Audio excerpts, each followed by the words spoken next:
start the show. We'll go off of all that. Right. That's funny. Well, good.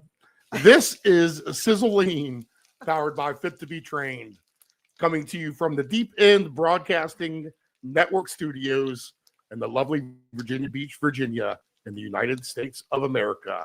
You can find this program on deependbroadcasting.com and subscribe to this network's YouTube channel, Deep End Broadcasting. Want to be part of the 30-day or 60-day transformation here for the holiday season? Contact Karen, aka Sizzle, on any of her social media platforms at Fit to Be Trained. Here's your host of Sizzling, Karen Dougherty. Well, it's so funny. I haven't said it that way in a while. I'll figure that. I do. I like that one. I like them all, actually, because they all are different great periods of my life. But it was funny because depending what dialect you have for what part exactly. of the country you're from. Yeah, it depends where I was. Beaufort. Jersey is Dougherty, though, so that's the original. Minnesota, Dougherty. Yep. And you guys, the Southerners, Dougherty. Or Daughtry, which Daughtry, is very pretty. Yeah, I like that one. That one's the prettiest. Daughtry. Ian Daughtry. That's what he always says. He's here. So all his teachers, what do you go by? You go by how your name, you kind of go by how they're going to call you, because it was funny. I went to college in Minnesota. So if the teacher said Karen Dougherty, I was like, here. I wasn't going to correct her. I just wanted to be here, present. And then the Southerners do. So Ian was always being called Daughtry. And I think that's pretty. Right. That's very, very fancy. Oh. But we were laughing because we were talking about our parents. And oh, yes. And laughing because that's when Steve was like, we got to turn it on, because it is a part of life. Here we are. We're coming into holidays. And it's big family time. Yeah. And I got to witness a phone call with Steve and his sister, and me too. Like, me and my older brother went through the aging parents part of life, and it's difficult. It's tough, and it's tough on so many levels. But it's also, it's a time where we all focus on coming together. Like how I heard you and your sister were like, okay, we got to do this and maybe do a trip, or it's great. It's great to have family, but it's a lot of work, ain't it, Steve? I mean, oh yeah, it's a difficult. Well, you got to make sure Dad gets around safe for the holiday, and enjoys himself. You care about making sure he's happy, even at the sacrifice of yourself. You and your sister, obviously. I'm not a Thanksgiving drinker anyway, like a lot of people are. A lot of people are like, let's get plowed and let's eat food. That was my favorite. And I could never just eat so much food and drink, though. And without just like feeling like, bleh. I could drink. It's bad enough for the food alone. But I loved Thanksgiving though for partying, because remember when we were young? The Wednesday night was always the fun thing. Oh, epic! And so I used to work in bars too on Thursday, all hungover. Is what I would do. Yeah, that was the deal. That's what it turned out to be. And then my older brother, God love him, but our parents are gone, so we can talk about this. He would play hooky on Thanksgiving a lot. So I know he's laughing right now when he listens to this. He's not listening live. Oh, he just won't show up for Thanksgiving? Oh my God, yes. He would just all of a sudden cancel at the last minute. And it was when we were older. That's social anxiety, kind of in a way. You know what? Well, I do the same thing with a lot of our stuff, and it's not like I'm not a part of the family or don't want to be a part of it. Yeah. But there are just times like, let's get this done early. We don't need to drag this out. I heard you say it day long. Well, remember when we were young, it would be at like 4 or 5 o'clock. Yeah. And then, because that was kind of the time back then, you and I grew up at the same time, like 60s, 70s, 80s, when you were expected to go. Then I moved to Minnesota, and I would try and get home for Thanksgiving, but I didn't have to. And then my parents were aging and other people were doing it. But now, yes, you're right. A lot of people want to get it done at noon. there's a lot of noon gatherings, and then you can chill out, you know, not go to bed on your food. Because our gatherings when we were young were going to like 7, 8 o'clock at night, you Right. know? Right. And then I think too, like our grandparents didn't want to drive home in the dark. So it started getting earlier. But Thanksgiving was my favorite holiday, even when I was teeny. I loved that one because I love to eat and I loved that particular meal. In New Jersey, we do turkey. You're Southern, so do you do ham? Oh, we have ham usually on the menu, or even roast beef sometimes. Oh, yeah. I love that. We have the Italian in the family, so once in a while, yeah. throws in like a lasagna. I love that about Jersey too, is yes, the Italians are around. So you're always going to get like something extra, like you said, throw in a lasagna, which Right. to most people, that's a big deal. Like Right. we're not Italian. So my mom making a lasagna, first of all, it's hard. It's hard to make. So it was a big deal. But for the Italian girls and guys, that's like a side dish. It's not hard for them at all. But yes, I loved Thanksgiving. And then, like you said, it's me, it's Sizzling. I loved to party when I was young, and Wednesday night was the night, remember? And now that in Jersey, Thanksgiving night we have like a kind of high school reunion at a local bar. I think that's Right. pretty Typically, cool. I think what everyone tries to generally do that. I think I like my that. I Kempsville think that's a High cool School, tradition. I think it's like the unknown rule Mhm. is to go to like the AJ Gators up at the corner, which was Mhm. right by the high school. I think that's a cool tradition. I've learned from past years doing things. Bless my sister because she's willing to host all this stuff Oh, cool. every year. Yeah. Since my parents have been incapable of Right. doing it, and my mom has, she did pass away a few summers back, so it is just my dad.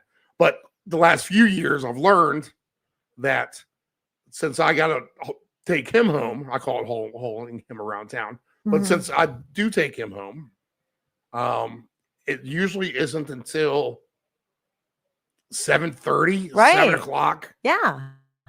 So by the time I get home, it's like 8:30. Yeah. So there's just no drinking to be done at all. Yeah. And if you do it At all. early, you have a chance of coming home and, working off that meal, because you would just go to bed with that horrendously Thanksgiving stomach. Cause I always have overate on Thanksgiving. Always. I mean, I even call it that Thanksgiving feeling, when you overeat at a different time of year. Right. So I expected, what I did one year? Well, I was doing a bodybuilding competition. So I had to track my food and I overate. Like, this is kind of funny because I had never done one of those before. And I have overate on Thanksgiving my entire life. And I don't ever expect not to. And I tracked my food that day to see like does the phone break if you get like a certain amount of carbs or a certain amount of fat or a certain amount. But I did it even that year when I was doing the competition, and I went to see. I had two coaches. Like one was Kasha that we met. Even she's been here before, and I had a posing coach, Vladimir Popov, great coach in town here. And I was all bloated, salt. I had to do my posing and I was horrible. I wasn't very good at it anyway, but he was like, why do you look like, what's happening? Because I had like backtracked, but and he was really mad at me because he's a great coach. And I was such an idiot. I was kind of like, oh, really? Like, you can't eat on Thanksgiving, even in this sport? Because in bodybuilding, you can't, not if there's a show coming. And thank God I pulled myself together because my show was in December and not far into December. So it was like not the smartest move that I did, but it had never occurred to me that, I can't overeat. Like, what? Everybody gets a cheat day, It's just sometimes I even surprise myself, where I'm like, damn, I wasn't thinking. But I'm doing this podcast on, as much as we're happy and cheery, and I want to stay that way even during this subject.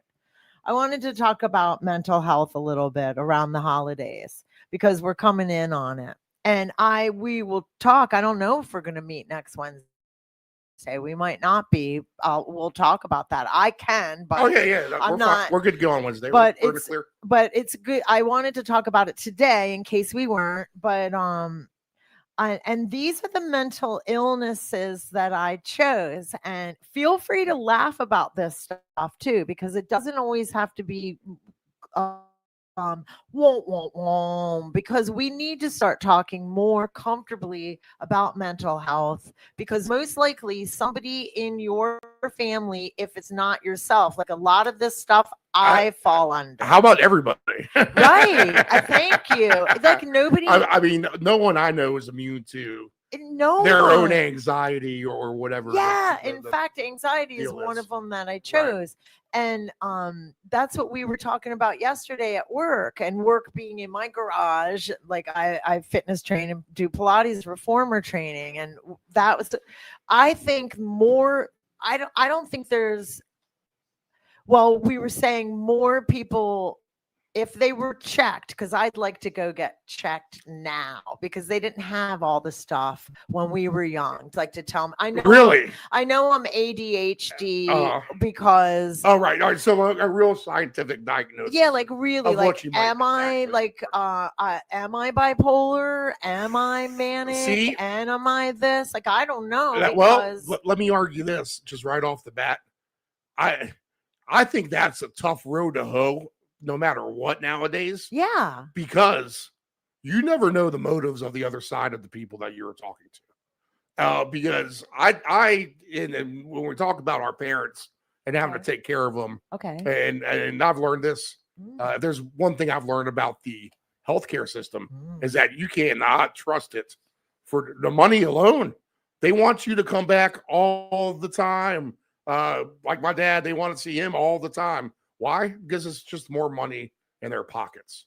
And while they kind of do that to him, they couldn't wait to get my mom out of the hospital trying to deal with her broken hip, in which she eventually died from an infection and probably didn't get the proper rehabilitation that she was entitled to, because mainly insurance just wouldn't cover it at the end of the day.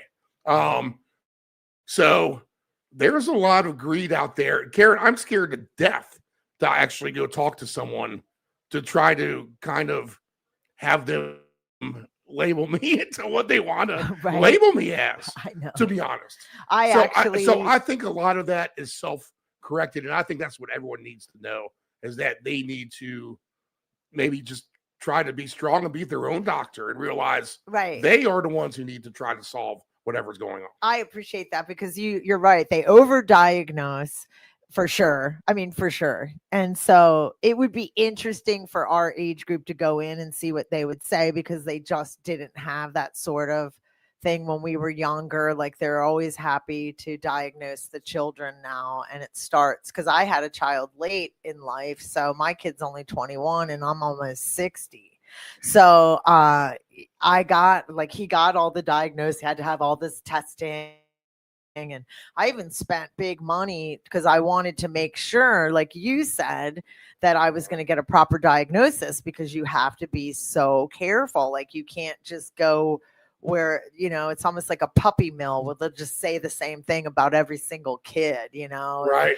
He acts out or does anything, when really that was normal when we were young. That's all part of the human genome at the end of the day. I just think for kids to be spazzes that time or whatever. I know, like it's really, I'm so grateful for the time that I grew up.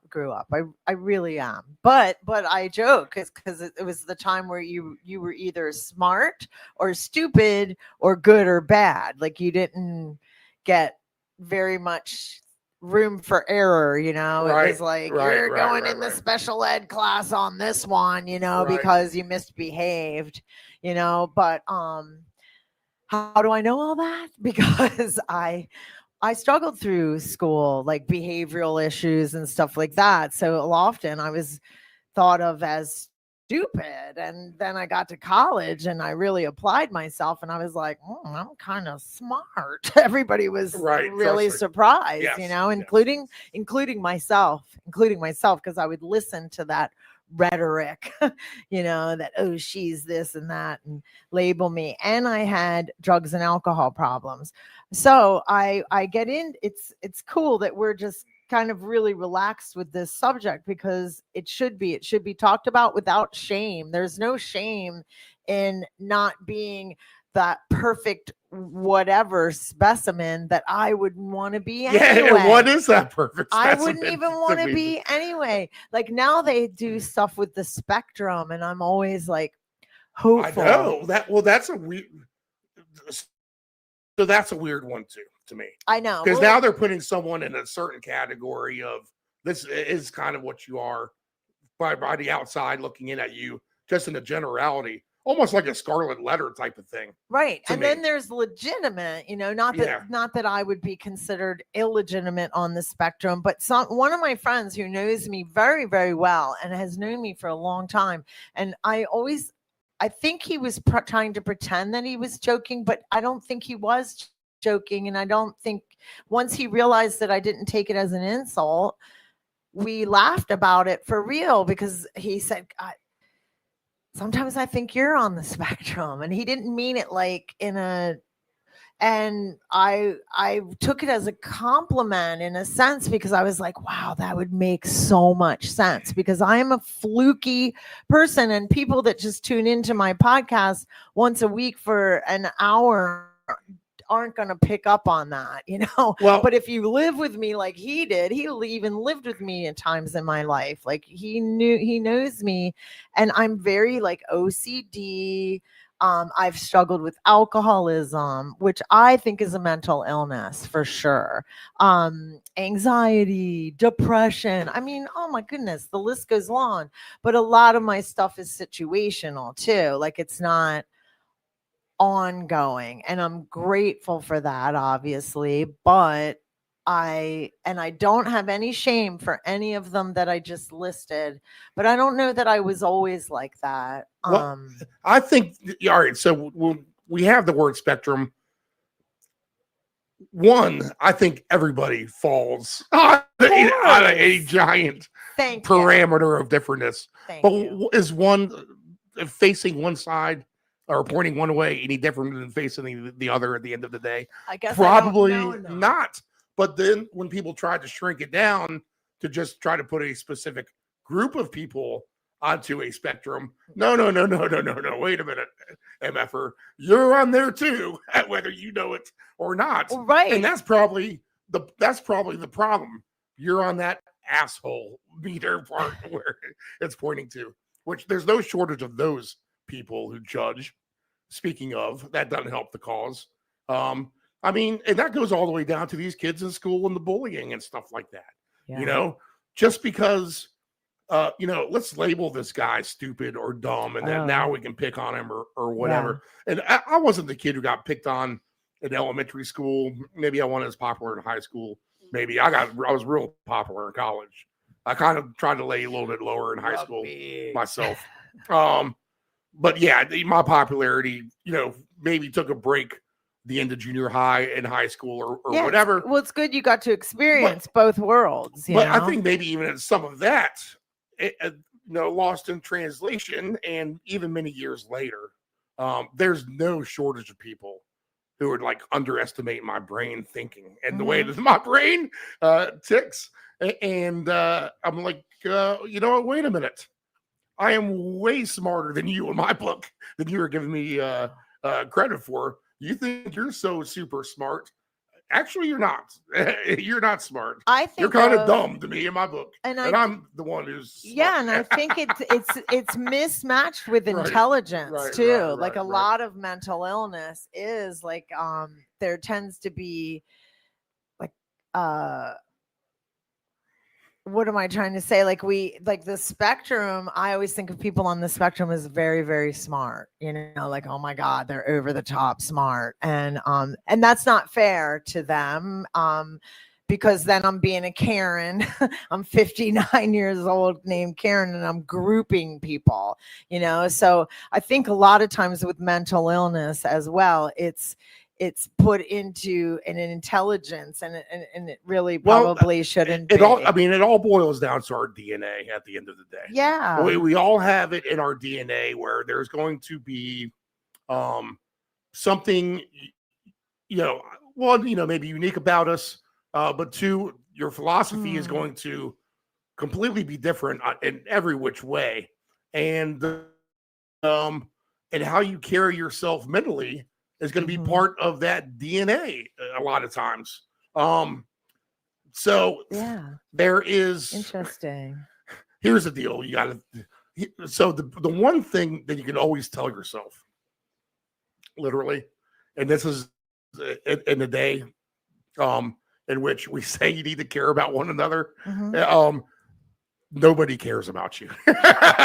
They care about themselves, because that's the survival of this world. They don't have time to care about anything else but themselves, to be honest. The way this world operates. I mean, you got to pay your bills. You got to, you always got to be working. Oh, I got to get this workout in. People, trust me, they forget that you are once you turn 25, you kind of see who your real friends are. Think of all the people that dropped out of your life around the age of 25 and kind of just focused on whatever they were doing or their best interest. Why do you think 25? Because you're out of college? Because I think so. I think so. And yes. We're getting into our careers. Yeah. And everyone is always going to look out for their best interests. So when you say it like that, you can't sit there and try to beat yourself up like, nobody likes me, or I'm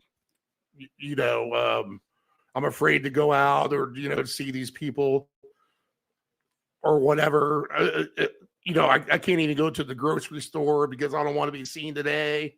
I'd rather just lie in bed. One, I've been at all of them. Everyone does that.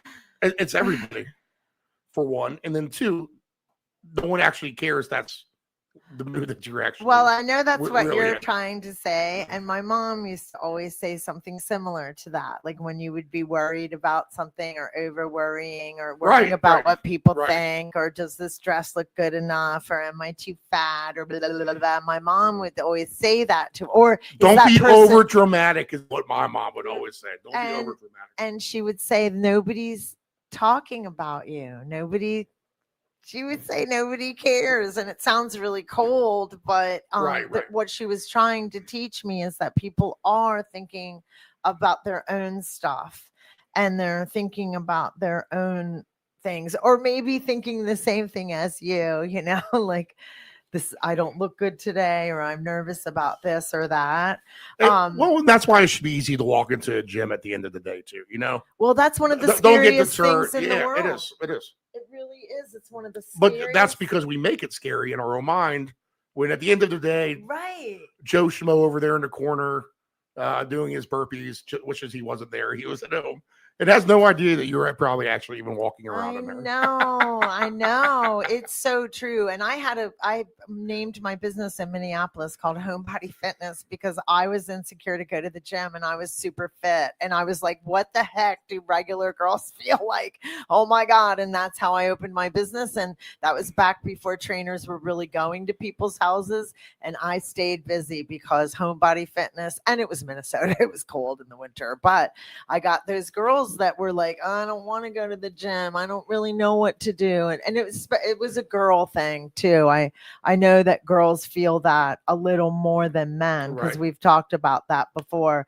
But I want to tell you how I broke this down, and we can go, because there's some interesting stuff in this paperwork. It looks like I have a lot, but this isn't all. I got some stuff mixed up in, but I broke down to different.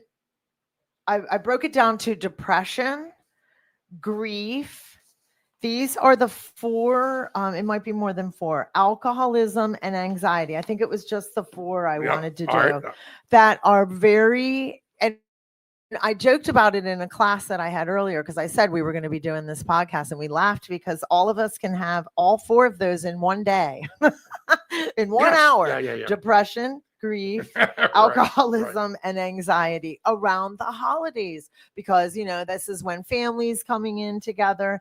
So it was kind of cool. So what I did, because I love Chat GPT, so what I do is I go in and I tell the robot exactly what I'm feeling, what I want it to do.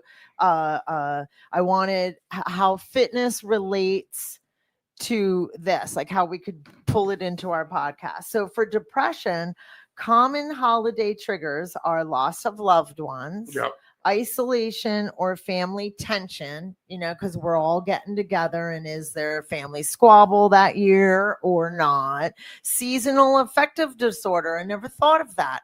So in different areas we have different kind of weather, so people are dealing with it getting cold, maybe that's affecting them, and then they're going to be Nomad syndrome or something like that. I got you. Yep. yeah. That's why I love Chat GPT. My son always jokes because he's like, until it turns on us.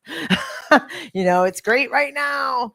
We're getting smarter and smarter. How fitness helps. So how does fitness help depression around the holidays? Releases endorphins and serotonin. Now, obviously that happens all year round, not just on the holidays. It's a natural mood booster, because my job is to try and get people moving. So create structure and purpose for the day. So if you're feeling depression and you have an appointment to go see a fitness trainer or go meet some friends at the gym, you're going to go. It helps with the structure, gets you out of that isolation mode. And I know all this to be true because I've done it.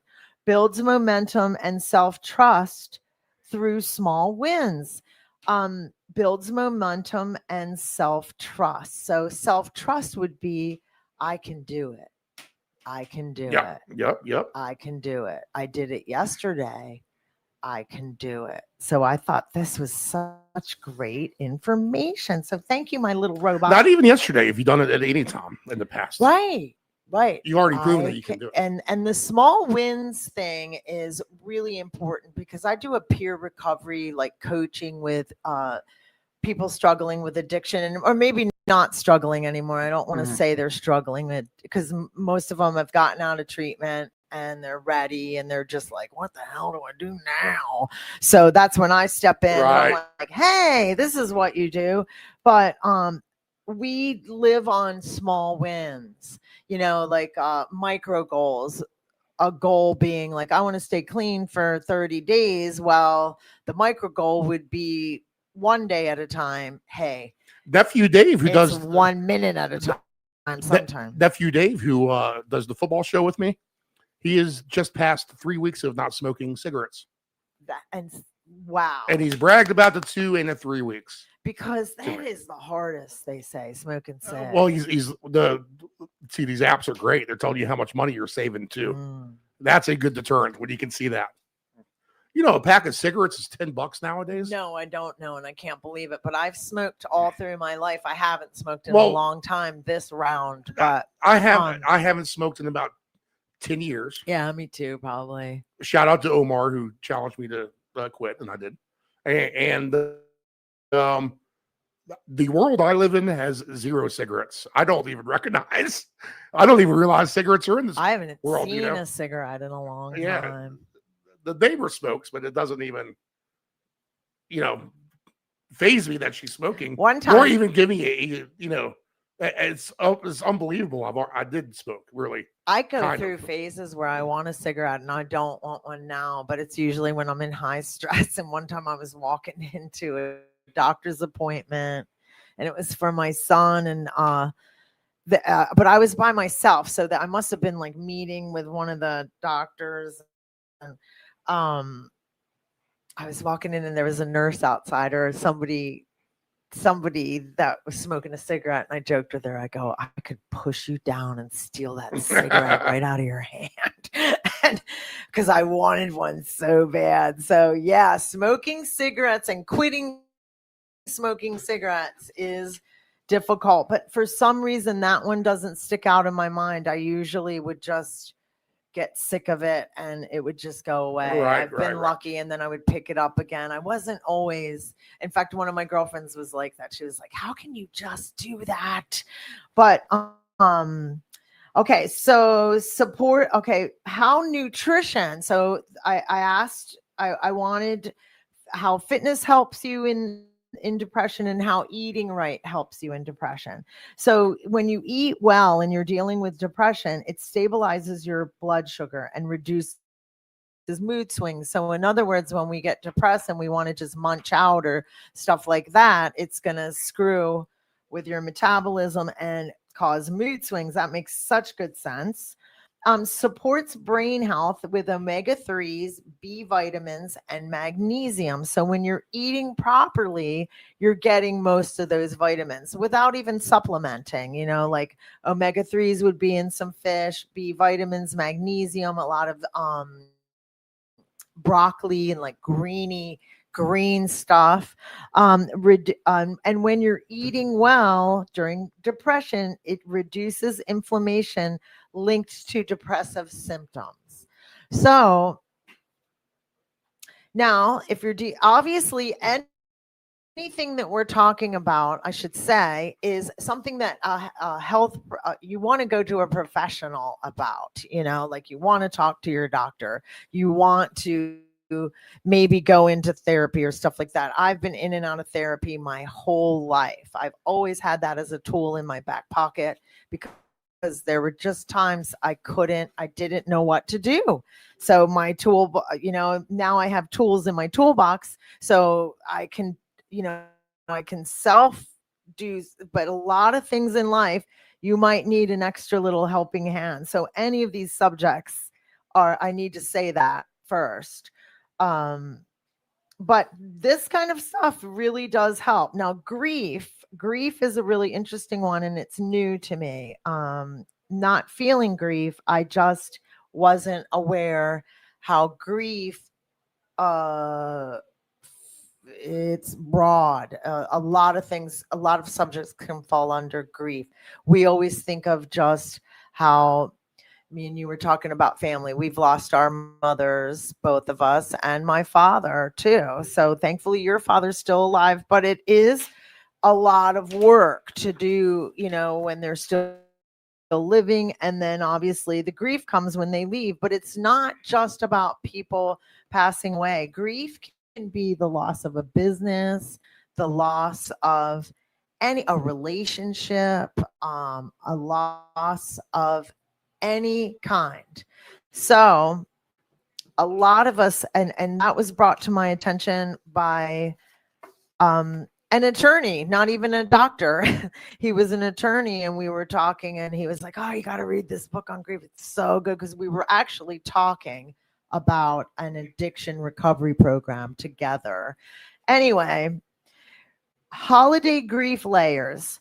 Think of how, you know, if it's your first Christmas without someone, that tends to be a very depressing time for some. So a lot of our people out there in the world are dealing with that, or memories that resurface unexpectedly. So how does fitness help if you're dealing with grief?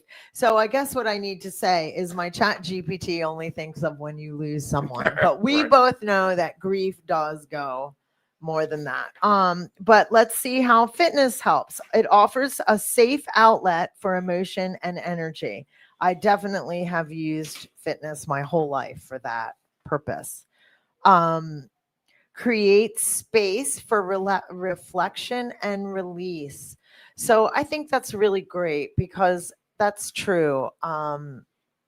When you're involved in fitness, especially if you're out for a walk, a bike ride, or something like that, and you're not having to perform something, you really have time to reflect and think, and your endorphins are going. So science is on your side, you're moving, your blood pressure's going, and it's a time where even possibly it says release, where you can perhaps let things go after time or whatever, or make decisions to go talk to somebody about it. I mean, it's a time for you to make space and think about what you need.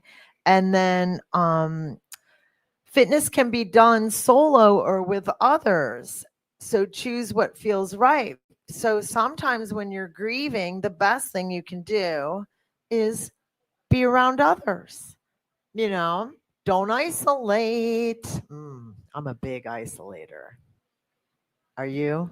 Do you isolate when you're feeling blue or? I mean, I'm a natural isolator, so someone could say that I'm blue all the time. I choose to think of it this way: my rent's so much money that I'm going to stay here and enjoy where I live because I'm getting my money's worth. I'm glad that you think like that, because that is a coping mechanism, because I've been coping with that for a long time. I got rent too. I mean, you live in the same neighborhood, yes. And we live with the rich. We live with the rich people. Yeah. Yeah. And it's, it's and I always have. So it's like, wow. I would joke because I lived on the north end, which is very wealthy. If you're and not here's from the deal Virginia too. Beach, I lived in a shack.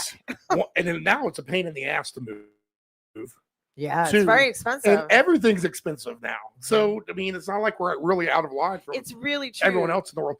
Check this out. How about this? I saw someone, there's a places for rent site on one of the social medias. I'm not sure why I get those. I think I was helping someone look for a place a couple years back, so I'll see him once in a while, these things.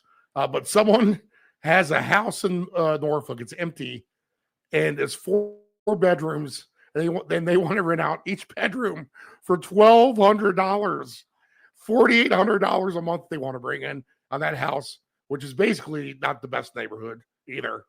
Now the house is redone and nice, but that's the point we're getting at in this world where people are trying to price gouge you like that.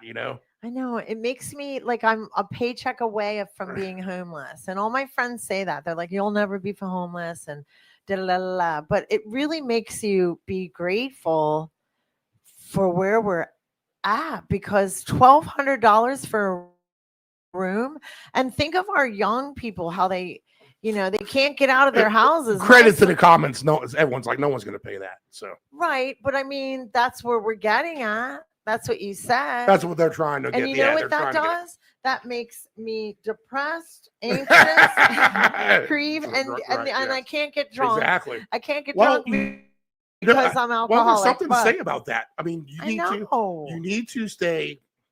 Trust me, when you're not the world. Yes, the world is designed to try to bring you down right now at every facet. So you need to be more than ever kind of positive for yourself. Yeah. Because everything's expensive at the grocery store. Our bills go up nonstop because with no warning. On, right? With no warning. I was telling someone this the other day, and this is just a couple years. This is a couple years back. This isn't even recently. But with my health insurance, and we're talking about health insurance and stuff. This is how I know this health insurance is a scam. So, with my health insurance, I was paying $215 a month for a good plan. Not even the good plan, right? Bottom of the line, bottom of the line plan. Right. And I'm paying it. Everything's good.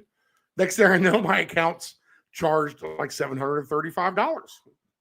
Oh no! And I'm like, okay. And then they do another charge the next month. And I was so busy working because it was the end of the lifeguard summer. I'm like, look, I'll call these. Must be a mistake. I'll call them up. I'll get at least I'll get the money credited for the future. That they billed me wrong or whatever. And I finally got to the point after the second one where they charged me, and I said, just so you know, you're charging me like 3.5 more times than what the policy is supposed to be. Let's correct that now or whatever, and I'll take the credits. And they're like, oh no. We decided you make too much money, and we went ahead and raised your policy. That's your payment now. Like, wait a minute, how do you decide how much money is too much money from what I make from a policy that I already had, where I'm paying that X amount, and they simply, that was it. Oh my I was gosh, done with I them. can't believe that. I immediately said that I took my card off file. I'm like, you gotta be kidding me. I mean, I've heard stories, but I mean, yeah. I mean, I shouldn't be surprised because I've heard stuff That's like the that. stuff but- that will bring you down at the end of the day, and that's why you got to stay kind of Oh strong. my for gosh, yourself. I can't believe that. I am so sorry that happened to you. That's terrible. Oh my goodness. Like it doesn't matter how much money you make to have that charge. Like that would send Oh yeah, me, just no warning or anything like that. would But apparently that's happened to other people too. I mean, obviously I wouldn't be the only one right. that happens to. They But that's the kind of reevaluate. thing that happens that will give everyone a bad month. That Oh, will, I mean, I was expecting to use that towards rent. yeah, that would blow me out Now, of I the gotta water. tell Yeah. the landlord, hey man, it's gonna be maybe an extra. Yeah. And that wasn't the case. I had my rent Right. paid.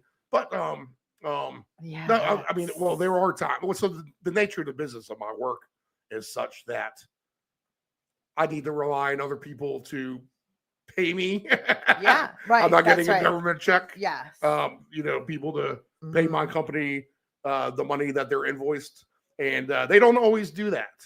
So things can get a little interesting at times and a little stressful Which as you is have, what? or let me drink, Anxiety. or I do go, yeah, absolutely. Anxiety. I think of that as You because got some to talk people yourself off a deal. ledge a little bit. Yeah, in a some way. people deal with anxiety like really as a mental disorder, and that would be a lot because what you're talking about is going to put you into anxiety and depression. And I need to say, people, I'm obviously not a doctor, neither is Steve, and we're just listening to our opinion and all of this stuff. You would go to a professional to get diagnosed as stuff. We're just Well, she would. I won't. we're just but I agree with you, Steve, that you have to be I careful know.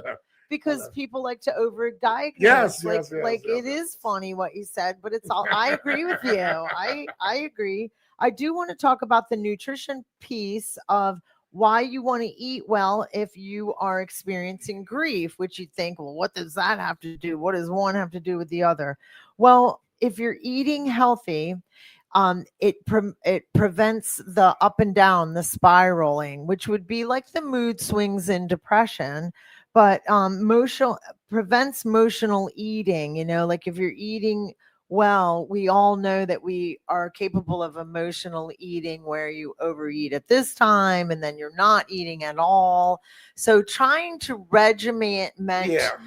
in some way, like every 3 to 4 hours, have something to eat. I do. When I lose my appetite, I drink a protein shake, and if I can't get something down, I still have to use. I have to have nutrients in my body for my job, for thinking. So that's what I do. So if you do want to still be eating, I don't care how much grief or depression you're experiencing, try to get food in you. Honor. And why else do we want to do it? Because it honors the body during a time of emotional depletion. That's just over my head. I don't understand what that's saying, but and can be ritualized. I've had enough and no more. Yeah, like I have no more F's to give. I like that. Can be ritualized. So cooking a loved one's favorite dish with intention, I think that's a really neat idea. Like say my mother passed away and she loved making baked macaroni and cheese, and by the way, she was darn good at it, and she did have a special recipe so that would be cool to honor her. And now that I read that, I might do that during this season, is get out her old recipe, and because hers had eggs in it, she would get that Cracker Barrel cheese, those big and cut them up like two. Oh, nice. I know, it was really good, and baked, and me and my brother used to like it crispy. My dad was pretty good. He wasn't a picky eater. He would eat it anyway, but she would bake it so it would get crispy on the sides. Yeah. Eggs in it. It was good. So that's a good way to incorporate nutrition in with your mental, And whatever try you're not to, struggling you with. know, and even if you have a bad meal, just try to make your next one your good one. Yeah. And don't dwell on it. And a bad meal being what? You're thinking about like overeating or Whatever, doing if like, you have to go to, I'll just use the worst example, McDonald's or something, oh yeah. Yeah, I agree with you. If you're if you're traveling and you're dealing with, and you that have is- to eat that on the is the worst road. example. Yeah. Just try not, don't dwell on it, because people can sit there and just over the one meal start guilting themselves to death over that thing. Oh, I agree. And now we're going right back into everything that we're talking to. So just make it easy on yourself and just only focus on what you can control in the future. Right. And What's the that? What's that? It sounds like the serenity prayer. God grant me the serenity to accept the things I cannot change, Yeah, the yeah. courage to change the things I can, Well, and the wisdom to know the difference. Mike Lane, rest his soul, and that is one of my best friends who actually did kill himself right around the Christmas holiday. Probably, I would say 13 years ago or so now, maybe. You lose track now at this point. But he said this famously to me when I thought I was a rock bottom at one point. Don't sweat what you can't control. Right. I mean, that is one of the best sayings. If you can't control it, don't sweat it. And you'd be amazing if you can just kind of convince yourself of that, how much of a burden you can drop off your shoulders. Right. Just kind of instantly like that. And I actually am wearing my Chad shirt. Me and you did this step. And so this is suicide awareness event, that you do steps, and it goes to a foundation that is for suicide prevention. The Step Up Foundation. Yeah, the Step Up Foundation. But the next I think that's what it is. There's another Step Up thingy out there that I was getting ready to donate to some other Step Up. So make sure it's about stepping up on a box 1,000 times. I don't think you can go wrong though. If it's anything that's suicide prevention, I think we might be in that month, or we just left it. October might have been it. But the next mental illness that I want to touch on, I think is a mental illness, is alcoholism or substance abuse. People might push back and say, well, it's a disease. Okay, well, it's a mental disease. So if you're dealing during the holidays and you're dealing with that, you'd have, it says the holiday risks, the social pressures, the pressures you feel to drink perhaps at a party. Oh, everyone has a Christmas party. Right. And so there's ways to make yourself, I always take kombucha to parties, or take something that I want to drink. Red tart cherry juice is really good for your joints, and it looks like you're drinking a glass of wine. There have been parties that I've been at where I even take the wine glass and the fancy glass. But now, I mean, anything. It's interesting you said that the red tart cherry juice. Mm-hmm. I heard something about that this morning. The girl said she's stacking that with magnesium. Yeah. And everyone's like, oh man, you must feel amazing and sleeping good. Yeah. I'm like, oh man, I need to. Yeah. Yeah. So I would do that at parties. The only thing is that I had to be careful of is that it did look like the girls that were drinking red wine. So I'd have to go like this if I put my glass down to make sure I wasn't picking up somebody else's glass. But there's things that you can do, and perhaps maybe if you're new in sobriety, don't go to the party that creates you anxiety. But I was one that wouldn't miss a party. So I would go. I was lucky. I started working in bars when I quit drinking because I didn't have the monkey on my back, and I was able to make more money because I made less money when I was drinking, or you know what I'm trying to say. You get kind of busy in the addiction to forget making money if you're at work. Coping with stress or loneliness, the holiday risks of. So holidays do tend to make stressful, don't they? Especially women, the cooking and the buying the gifts and getting, and I'm not saying men don't have stress too. I just know the female stress that goes with it. Decorating, all the stuff that we want, everything squared away, the tree, the house, the da da la la. Can put a lot of stress on you. And if you're dealing with alcoholism recovery, it is a time to slip. If you're in alcoholism, it does. I would drink more at Christmas time. I would drink more. This is a time for drinking. So here's what I have to say. Don't drive. Call an Uber. If you're in still where you haven't had you haven't made the decision to quit yet, no judgment here. I get it. I just know, be careful, because it is a time of year where you're going to parties. Make sure you're eating and drinking water, right? And that's all of us, whether you have a drinking problem or not. I mean, come on. Anybody, we all know that anybody can get a DUI. Don't drive. Drink tons of water too. That'll help. And then how fitness helps alcoholism, whether you are in active alcoholism, that's what we'll call it, or in recovery. Fitness helps replace the dopamine that the substance kind of takes away. So when you drink alcohol, know that it lowers your dopamine. It's just what that drug, or for the lack of better words, does to our system. So if you're feeling the blues and you drank the night before, and I used to tell this to my friends that were that we did a lot of cocaine back in the day, and cocaine definitely steals your dopamine. So I'd have a girlfriend call me and be like, have the blues. I'm so sad. And I'll be like, girl, it's not real. It's that freaking drug. It's making you think that you're sad. You're not sad.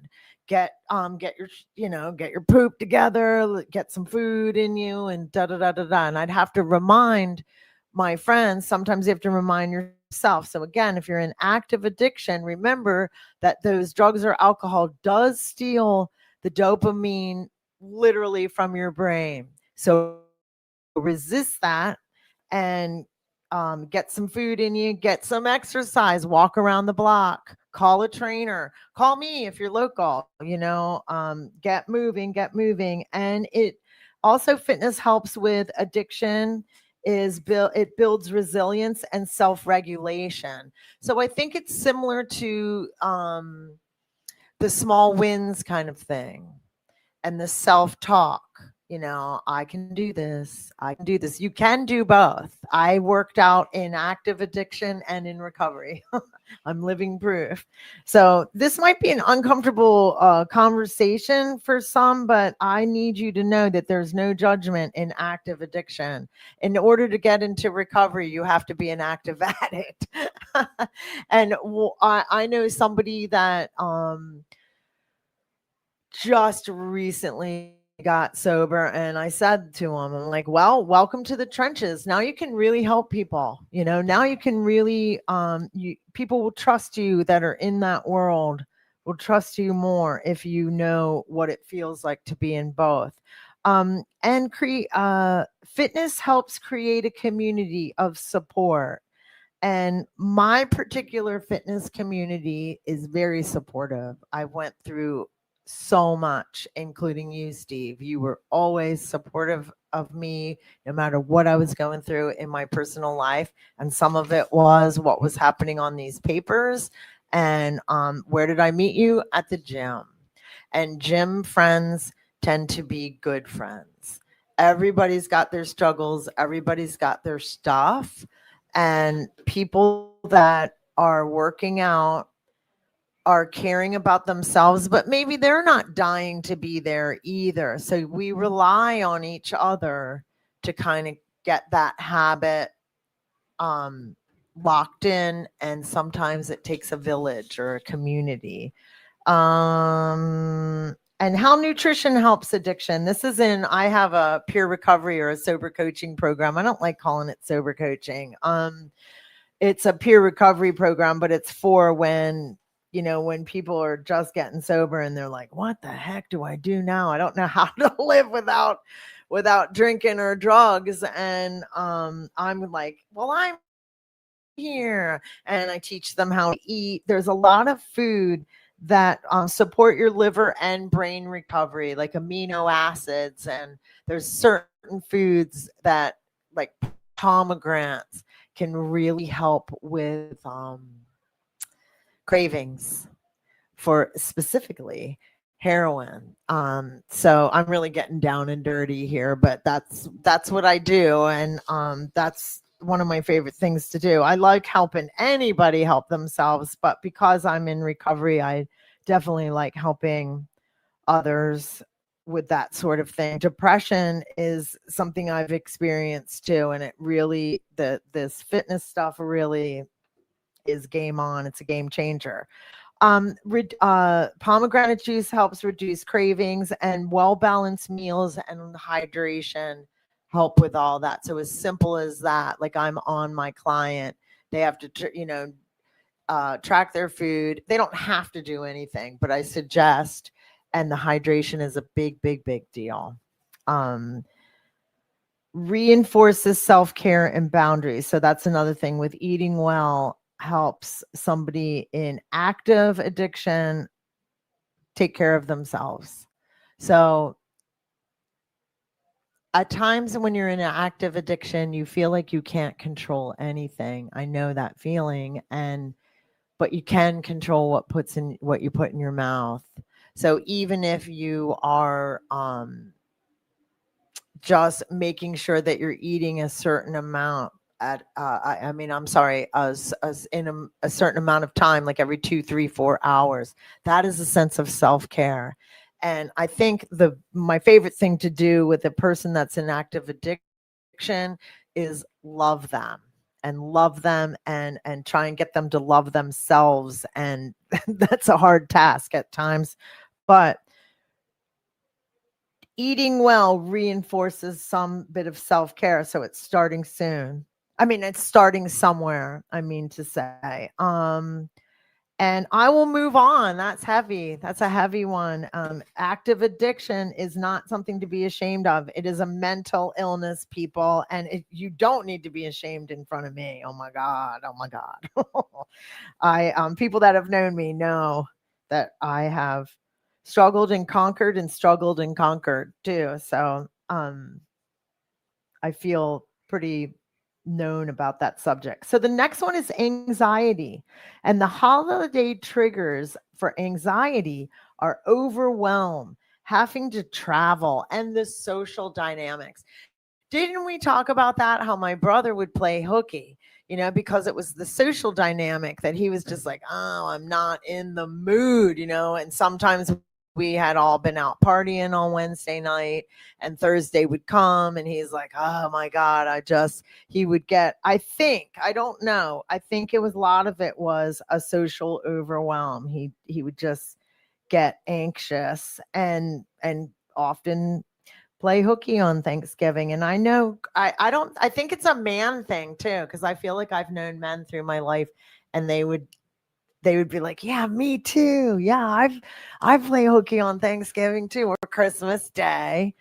Another holiday trigger is the financial stress. And we just talked about financial stress and what that can do, and perfectionism, like feeling like you have to have the best decorations in the yard, the perfect tree. I mean, there's people that really that matters to them. It might seem like silly problems, like that's not really a problem, but a problem is what anybody thinks is a problem, right? We're all different, and we all have different levels of what is a problem or not. And I want to respect everyone in this hour. I think that a lot of women go through the financial stress and perfectionism, wanting their house to be just perfect. Okay, so how does fitness help when you're dealing with anxiety? It regulates the nervous system. And we know that to be true. So deep breathing, moving,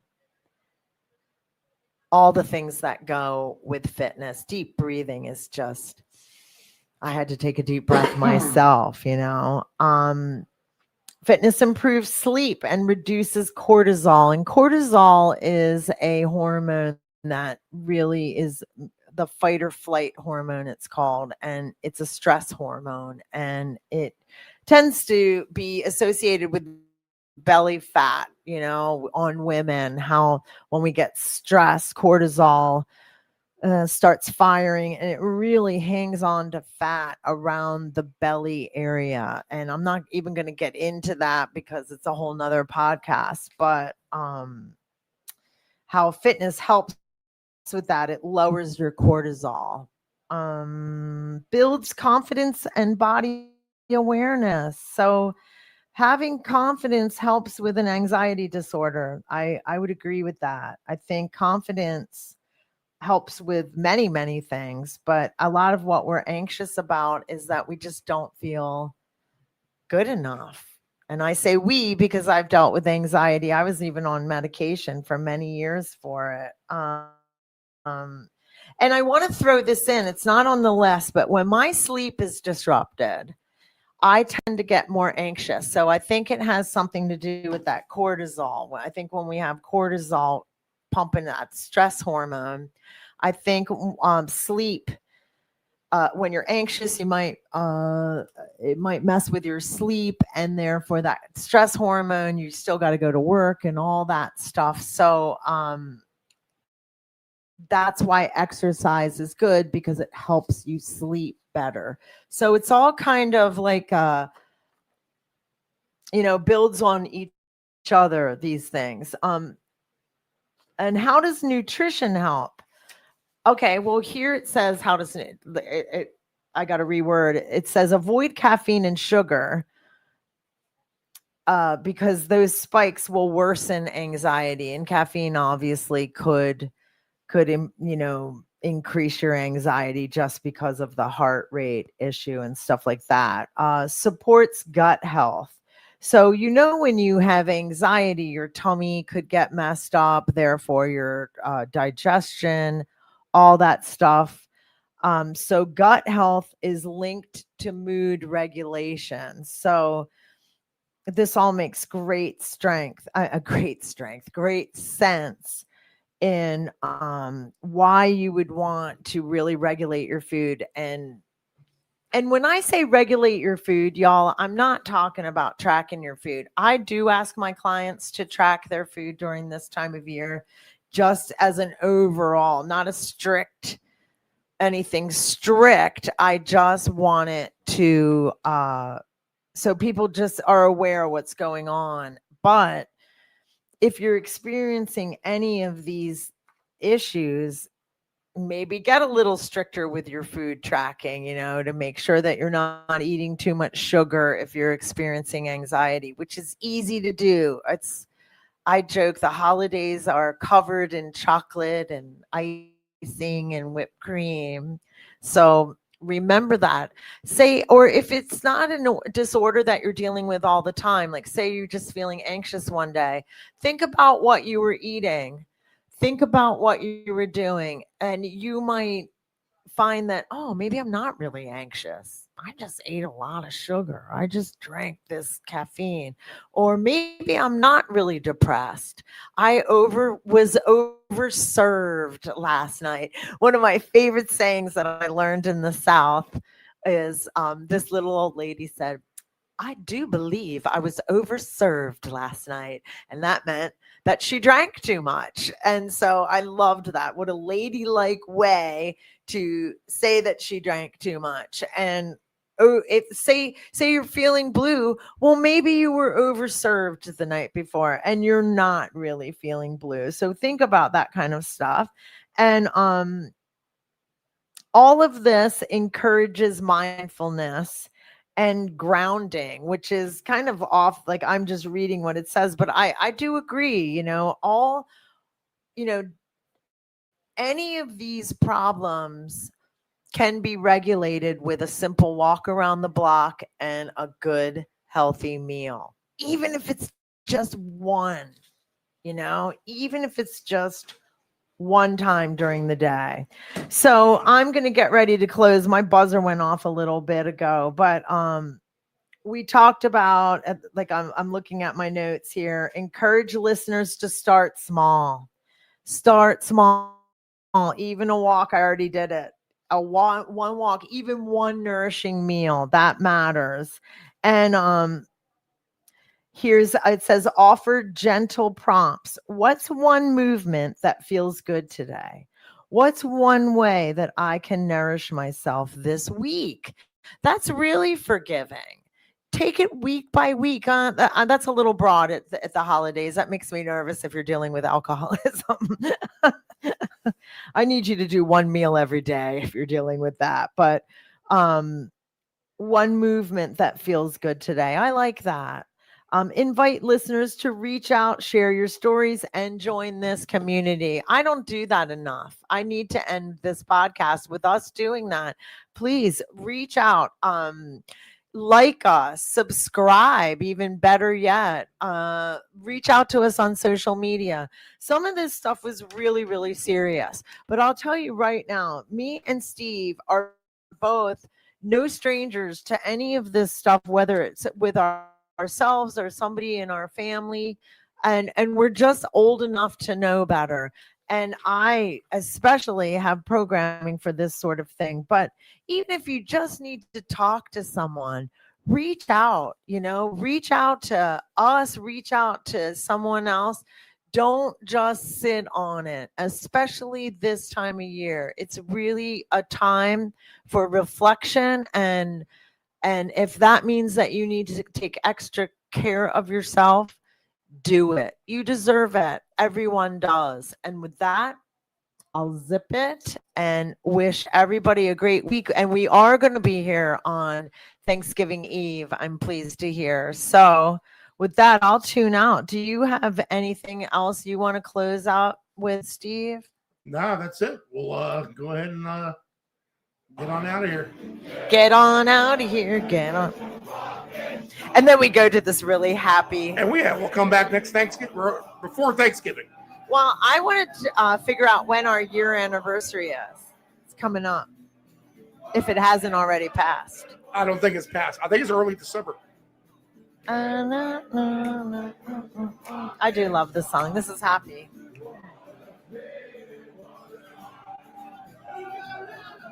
Although I picture a big bar with tons of big giant mugs of beer.